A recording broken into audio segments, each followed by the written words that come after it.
For the day. എപ്പോഴും നമ്മൾ കഷ്ടപ്പെട്ട് ഇംഗ്ലീഷ് പഠിക്കണം എന്നില്ല. ചില സമയത്ത് കുറച്ച് ഫൺ ആക്ടിവിറ്റീസ്, ഗെയിംസ് ഒക്കെ യൂസ് ചെയ്ത് വേണമെങ്കിൽ നമുക്ക് ഇംഗ്ലീഷ് പഠിക്കാം. അതായത് നമ്മൾ ഫ്രീ ആയിട്ടിരിക്കുന്ന സമയത്ത് ചെറിയ ചെറിയ ഗെയിംസ് ഒക്കെ കളിച്ച് നമ്മുടെ ഇംഗ്ലീഷ് നമുക്ക് നല്ല രീതിയിൽ ഇമ്പ്രൂവ് ചെയ്യാൻ പറ്റും. അപ്പോൾ അങ്ങനെ ചെയ്യാൻ പറ്റുന്ന കുറച്ച് ഗെയിംസ് ആണ് ഞാൻ സജസ്റ്റ് ചെയ്യാൻ പോകുന്നത്. First one is word pool. Word pool എന്ന് പറഞ്ഞാൽ റാൻഡം ആയിട്ടുള്ള കുറച്ച് വേർഡ്സ്, ഇതൊക്കെ ഓൺലൈൻ അവൈലബിൾ ആയിട്ടുള്ള ഗെയിംസ് ആണ്. റാൻഡം ആയിട്ടുള്ള കുറച്ച് വേർഡ്സ്, ഫോർ എക്സാമ്പിൾ TOPLANE, ഇത് റാൻഡം ആയിട്ടുള്ള കുറച്ച് വേർഡ്സ് ആണ് അല്ലേ. അപ്പോൾ ഈ റാൻഡം വേർഡ്സ് വെച്ചിട്ട് നിങ്ങൾ കുറച്ച് വേർഡ്സ്, നോർമൽ ലെജിറ്റ് വേർഡ്സ് ഇംഗ്ലീഷിൽ ഉണ്ടാക്കാൻ ശ്രമിക്കുക. ഇപ്പോൾ TOPLANE, ഇതിൽ ടോപ്പ് ഒരു വേർഡാണ്, അല്ലെങ്കിൽ പ്ലാൻ ഒരു വേർഡാണ്. ഇതിൽ നിന്ന് നമ്മൾ ഈ ഒരു വേർഡിന് പ്രത്യേകിച്ച് ഒരു മീനിങ് ഉണ്ടാവില്ല. ഇതിൽ നിന്ന് നമ്മൾ നോർമൽ കറക്റ്റ് വേർഡ്സ് സെലക്ട് ചെയ്യാം. TOPPLAN, പ്ലാൻ, അല്ലെങ്കിൽ PLANE, പ്ലേ, PLANET, പ്ലാനറ്റ്. ഇതൊക്കെ നോർമൽ വേർഡ്സ് ആണ്. അറ്റ്, അതുപോലെ തന്നെ ഓൺ. ഇതേപോലെ നിങ്ങൾ റാൻഡം വേർഡ്സിൽ നിന്ന് കറക്റ്റ് ഒറിജിനൽ വേർഡ്സ് ഉണ്ടാക്കാൻ ശ്രമിക്കുക. ഇങ്ങനെ നിങ്ങളുടെ വൊക്കാബുലറി ഇമ്പ്രൂവ് ചെയ്യാനായിട്ട് നല്ലപോലെ പറ്റും.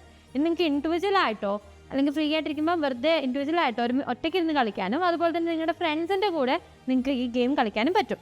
അടുത്തതെന്ന് പറയുന്നത് റീപ്ലേസ് ആൻഡ് അപ്ഗ്രേഡ് എന്ന് പറഞ്ഞിട്ടുള്ളൊരു ഗെയിമാണ്. സോ റീപ്ലേസ് ആൻഡ് അപ്ഗ്രേഡ് എന്ന് പറഞ്ഞിട്ടുള്ള ഗെയിം എന്ന് വെച്ചാൽ നമ്മളൊരു കുറച്ച് വേർഡ്സ് എഴുതി ഒരു പേപ്പറിലാക്കി ഇട്ടേക്കുക.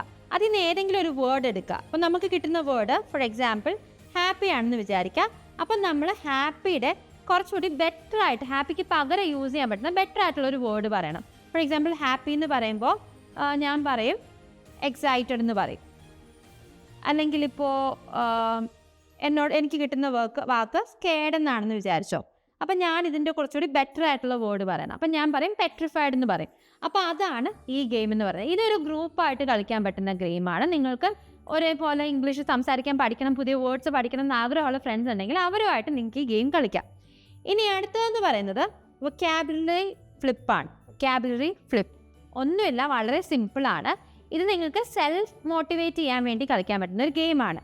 അതായത് നമ്മൾ എപ്പോഴും പറയുന്നൊരു കാര്യമാണ് എല്ലാ ദിവസവും അറ്റ്ലീസ്റ്റ് ഒരു വേർഡെങ്കിലും നിങ്ങൾ പുതിയത് പഠിക്കണം എന്ന്. അപ്പോൾ ഒരു വീക്ക് ആകുമ്പോൾ ഒരു വേർഡെങ്കിലും നിങ്ങൾ പഠിക്കുകയാണെങ്കിൽ 7 വേർഡ്സ് നിങ്ങൾക്ക് പഠിക്കാൻ പറ്റും അല്ലേ, ഒരു വീക്ക് കൊണ്ട്. അപ്പോൾ ഈ 7 വേർഡ്സിൽ ഏതെങ്കിലും ഒരു വേർഡ് നിങ്ങൾ റാൻഡം ആയിട്ട് സെലക്ട് ചെയ്യാം. നിങ്ങൾക്ക് എങ്ങനെ വേണമെങ്കിലും സെലക്ട് ചെയ്യാം. കണ്ണടച്ച് തൊടാം, അല്ലെങ്കിൽ ചിറ്റിൽ എഴുതി സെലക്ട് ചെയ്യാം. എങ്ങനെയെങ്കിലും സെലക്ട് ചെയ്തിട്ട് ആ വേർഡ് വെച്ച് അപ്പോൾ തന്നെ ഒരു 2-3 സെൻറ്റൻസസ് നിങ്ങൾ ഉണ്ടാക്കാനായിട്ട് ശ്രമിക്കാം.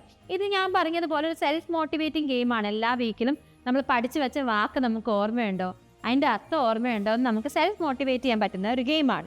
പിന്നെ ലാസ്റ്റ് ഗെയിം എന്ന് പറയുന്നത് ക്രോസ് വേർഡ്സ് ആണ്. എല്ലാ ന്യൂസ് പേപ്പറിലും, ഇംഗ്ലീഷ് ന്യൂസ് പേപ്പറിലും അവൈലബിൾ ആണ്.